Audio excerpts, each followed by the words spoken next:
KCN में आपका स्वागत है। मैं किंग हमीद। ನಮಸ್ಕಾರ. ಇವತ್ತು ಎಲ್ಲ ನಾವು ಮಿಷನ್ ಹಾಸ್ಪಿಟ್ಲು ಬಾಕ್ಲಲ್ಲೆಲ್ಲ ಬಂದಿದ್ದೀವಿ. ಇವತ್ತು ಕಾರಣ ಏನು ಅಂತ ಅಂದರೆ, ಇಲ್ಲಿರುವಂಥ ಕೆಲವು ವ್ಯಕ್ತಿಗಳು ತಮ್ಮ ಸ್ವಾರ್ಥಕ್ಕೆ ಈ ಹಾಸ್ಪಿಟ್ಲನ್ನು ಬಳಸ್ಕೊಂಡು ಇವತ್ತಿನ ದಿನ ಒಂದು ಶೂಟಿಂಗ್ ಕಾರ್ಯಕ್ಕಾಗಿ ಈ ಹಾಸ್ಪಿಟ್ಲನ್ನು ಬಾಡಿಗೆಗೆ ನೀಡಿರುತ್ತಾರೆ.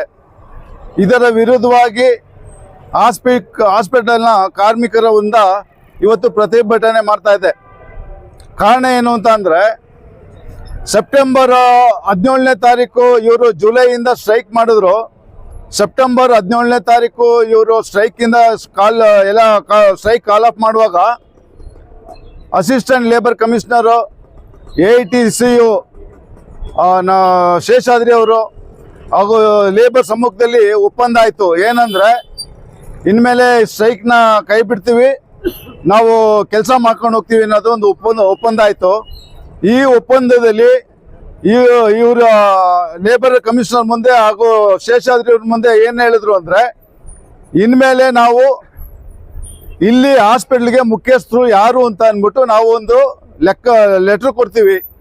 ನಾಳೆ ದಿವಸ ನಿಮ್ಗೇನಾದ್ರು ಸಮಸ್ಯೆಗಳು ಪರಿಹಾರ ಬೇಕಂತ ಅಂದರೆ ನೀವು ಹೋಗಿ ಆ ಮುಖ್ಯಸ್ಥರನ್ನ ನೋಡಬೇಕು ಅನ್ನೋದು ಒಂದು ರೆಸೊಲ್ಯೂಷನ್ ಆಯಿತು. ಅದು ರೆಸೊಲ್ಯೂಷನ್ ಆಗಿ ಇವತ್ತವರೆಗೂ ಇವರು ಯಾವುದೇ ರೀತಿಯಾದಂಥ ಯಾರು ಇಲ್ಲಿಗೆ ಹಾಸ್ಪಿಟಲ್ ಮೆಡಿಕಲ್ ಸೂಪರಿಂಟೆಂಟು ಇಲ್ಲಿ ಯಾರು ನಾಯಕತ್ವ ವಹಿಸ್ಕೊಂಡಿದ್ದಾರೆ ಏನು ಅಂತ ಹೇಳಿ ಇವತ್ತವರೆಗೂ ಇವರು ಯಾವುದೇ ಆದಂಥ ಲೆಟ್ರುಗಳು ಕೊಟ್ಟಿಲ್ಲ. ಇದ್ರ ಬಗ್ಗೆ ಅನೇಕ ಬಾರಿ ನಾವು ಅಸಿಸ್ಟೆಂಟ್ ಲೇಬರ್ ಕಮಿಷನರ್ ಅವ್ರನ್ನು ವರ್ಕರ್ಸ್ ಎಲ್ಲ ಹೋಗಿ ಅವ್ರನ್ನ ಕೇಳಿದ್ದಾರೆ. ಅವ್ರು ಇನ್ನೂ ಕೊಟ್ಟಿಲ್ಲ ರೀ, ಲೆಟ್ರ್ ಕೊಟ್ಟಿದ್ದೀವಿ, ಅವ್ರು ಇನ್ನೂ ಕೊಟ್ಟಿಲ್ಲ, ಅವ್ರು ಕೊಟ್ಟ ಮೇಲೆ ಕೊಡ್ತೀವಿ ಅಂತ ಹೇಳ್ತಾರೆ. ಒಬ್ಬ ಅಧಿಕಾರಿ ಸ್ಥಾನದಲ್ಲಿ ಇಟ್ಕೊಂಡು ಕೊಡೋಂಥ ಉತ್ತರ ಇದು ಸರಿಯಾಗಿದೆಯಾ? ಅವತ್ತು ಅವ್ರ ಸಮ್ಮುಖದಲ್ಲಿ ಲೆಟ್ರ್ ಕೊಟ್ಟಿಲ್ಲ ಅಂದರೆ ಇವ್ರು ಲೆಟ್ರ್ ಈಸ್ಕೊಡ್ಬೇಕು. ಇವ್ರುಗಳು ಮಾಡ್ತಿರೋಂಥ ಬೇಜವಾಬ್ದಾರಿಯಿಂದ ಇವತ್ತವರೆಗೂ ಈ ಹಾಸ್ಪಿಟ್ಲಲ್ಲಿ ಸಮಸ್ಯೆ ಅನ್ನೋದು ಬಗೆಹರಿದಿಲ್ಲ. ಇವ್ರಿಗೆ ಕಳೆದ 6 ತಿಂಗಳಿಂದನೂ ಇವ್ರಿಗೆ ವೇತನ ಅನ್ನೋದು ಕೊಟ್ಟಿಲ್ಲ. ಇವ್ರ ಹತ್ರ ವೇತನ ಕಡಿತ ಮಾಡಿದ್ದಾರೆ, PFಗೆ ಜಮಾ ಮಾಡಬೇಕು, PFಗೂ ಕೂಡ ಕೊಟ್ಟಿಲ್ಲ. ಇಲ್ಲಿ ESIಗೆ ಹೋಯ್ತು ಅಂತಂದರೆ ESIಗೂ ಕೂಡ ದುಡ್ಡು ಕೊಟ್ಟಿಲ್ಲ.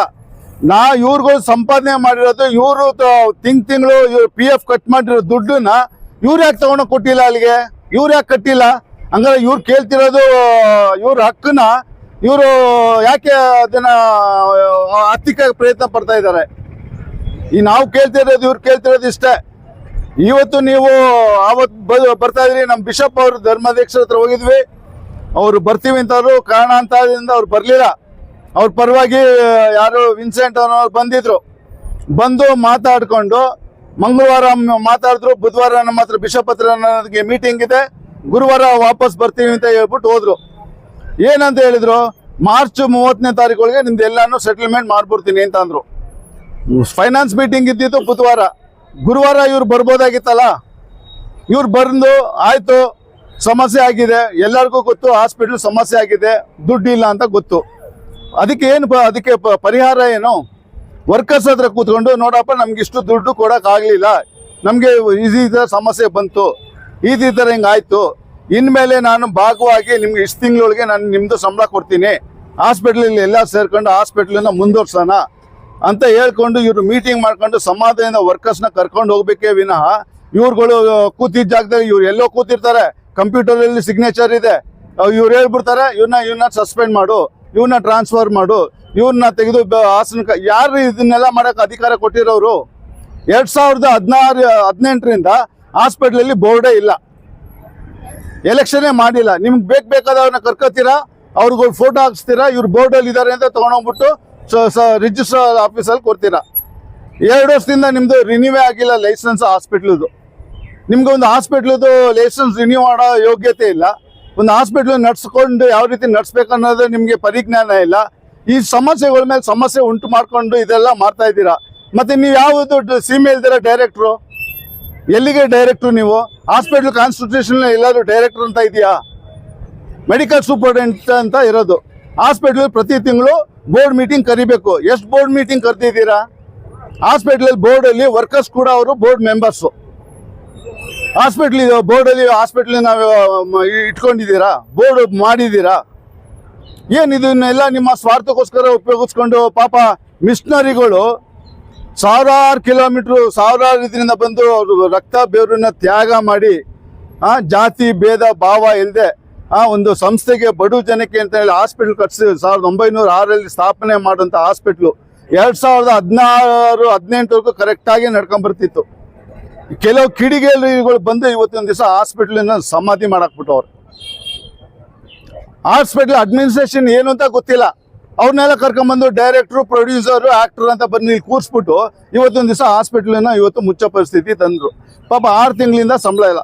ಸ್ಟ್ರೈಕ್ ಮಾಡಿದ್ರು, ನೋಟಿಸ್ ಕೊಟ್ಟರು. 21 ದಿವಸ ಮುಂಚೆನೆ ಮ್ಯಾನೇಜ್ಮೆಂಟ್ಗೆ ಇವರು ಲೆಟ್ರ್ ಕೊಟ್ಟರು. ಏನಂತ, ನಾವು ಸ್ಟ್ರೈಕ್ ಮಾಡ್ತಿದ್ವಿ, ನಮಗೆ ಸಂಬಳ ಕೊಡ್ತಾ ಇಲ್ಲ. ಜವಾಬ್ದಾರಿ ಇರೋಂಥ ಸ್ಥಾನದಲ್ಲಿ ಇದ್ದವ್ರು ಏನು ಮಾಡಬೇಕಾಗಿತ್ತು? 21 ದಿವಸ ಟೈಮ್ ಇತ್ತಲ್ಲ, ಕರೆದ್ಬಿಟ್ಟು ನೋಡ್ರಪ್ಪ ಇದು ಹಾಸ್ಪಿಟ್ಲು, ನೀವು ಸ್ಟ್ರೈಕ್ ಮಾಡಬೇಡಿ. ಸ್ಟ್ರೈಕ್ ಮಾಡೋದಿತ್ತು ಅಂತ ಅಂದರೆ ಹಾಸ್ಪಿಟ್ಲ್ ಪೇಷಂಟ್ಗಳಿಗೆ ತೊಂದರೆ ಆಗ್ತದೆ, ರೆವಿನ್ಯೂಗೆ ತೊಂದರೆ ಆಗ್ತದೆ, ನೀವು ಇದನ್ನೆಲ್ಲ ಮಾಡಬೇಡಿ, ನಾವು ಈ ಥರ ನಿಮ್ಗೊಂದು ವ್ಯವಸ್ಥೆ ಮಾಡಿಕೊಡ್ತೀವಿ, ನಿಮ್ಮ ಜೊತೆ ನಾವು ಇದ್ದೀವಿ. ಇದನ್ನು ಹೇಳೋದು ಬಿಟ್ಬಿಟ್ಟು 21 ದಿವಸ ಇವರು ಪ್ರಿಯರ್ ನೋಟಿಸ್ ಕೊಟ್ಟರು, ಅದಕ್ಕೂ ಇವರು ಕೇರ್ ಮಾಡಲಿಲ್ಲ. 65 ದಿವಸ ಇವರು ಸ್ಟ್ರೈಕ್ ಮಾಡಿದ್ರು, 1 ದಿವಸ ಬಂದು ಇವ್ರನ್ನ ಮಾತಾಡಿಸ್ಲಿಲ್ಲ. ಎಲ್ಲೋ ಕೂತ್ಕೊಂಡು ಇವತ್ತಿನ ದಿವಸ ಇವ್ರಿಗೆ ದುಡ್ಗೋಸ್ಕರ ಇವರು ಹಾಸ್ಪಿಟ್ಲನ್ನ ಇವ್ರು ಕೊಡ್ತಾವ್ರೆ ಅಂದರೆ ಆ ರೆವಿನ್ಯೂ ಎಲ್ಲ ಎಲ್ಲೋಗ್ತಾ ಇದೆ? ಇದನ್ನೆಲ್ಲ ಮಾಡೋಕ್ಕೆ ನಿಮ್ಗೆ ಅಧಿಕಾರ ಕೊಟ್ಟಿರೋದು ಯಾರು? ಬಿಷಪ್ ನಿಮ್ಮನ್ನ ಏಪ್ರಿಲ್ 30ಕ್ಕೆ ನಿಮ್ಮನ್ನ ತೆಗೆದಾಕಾಯ್ತು ಅಂತ ಲೆಟ್ರ್ ಕೊಟ್ಟಿದ್ದಾರೆ. You are relieve from all your duties ಅಂತೇಳಿ. ಮತ್ತು ಇಲ್ಲೇ ಇನ್ನೂ ಏನು ನಿಮಗೆ ಯಾವ ಆಧಾರದ ಮೇಲೆ ನೀವು ಸೈನ್ ಮಾಡಿ ಎಲ್ಲರಿಗೂ ಕೊಡ್ತಾ ಇದ್ದೀರಾ? ನಿಮಗೆ ಕೊಟ್ಟಿರೋಂಥ ಯಾರು ಅಧಿಕಾರ ಕೊಟ್ಟಿರೋದು? ಶೂಟಿಂಗ್ಗೆ ಕೊಟ್ಟಿದ್ದಾರೆ ಮೇಡಮ್. ಅದನ್ನ ನಾವು ಕೇಳ್ತಿರೋದು, ಯಾರು ಕೊಟ್ಟಿರೋದು ಶೂಟಿಂಗ್ಗೆ? ಇಲ್ಲಿ ಆಡಳಿತ ಮಂಡಳಿನೇ ಇಲ್ಲ, ಇಲ್ಲಿ ಯಾರು ಮೆಡಿಕಲ್ ಸೂಪರಿಂಟೆಂಡೇ ಇಲ್ಲ ಅಂದಮೇಲೆ ಯಾರೋ ಎಲ್ಲೋ ಕೂತ್ಕೊಂಡು ಲೆಟ್ರ್ ಕೊಟ್ಟಿದ್ದಾರೆ ಅಂತಾರ. ಅದು ಯಾರು ಕೊಟ್ಟಿದ್ದಾರೆ ಅವ್ರನ್ನ ಕರ್ಸಿ, ಅವ್ರು ಕರ್ಸಾದ್ಮೇಲೆ ಅವ್ರ ಹತ್ರ ಮಾತಾಡ್ಬಿಟ್ಟು ತೀರ್ಮಾನ ಮಾಡೋಣ ಅಂತ. ಇವ್ರಿಗೆ ಯಾರಿಗೂ ಅಧಿಕಾರ ಇಲ್ಲ. ಶೂಟಿಂಗ್ ಮಾಡ್ತಾ ಇದ್ದಾರೆ, ಇದನ್ನ ಪ್ರಶ್ನೆ ಮಾಡ್ತಾ ಇದೀವಿ.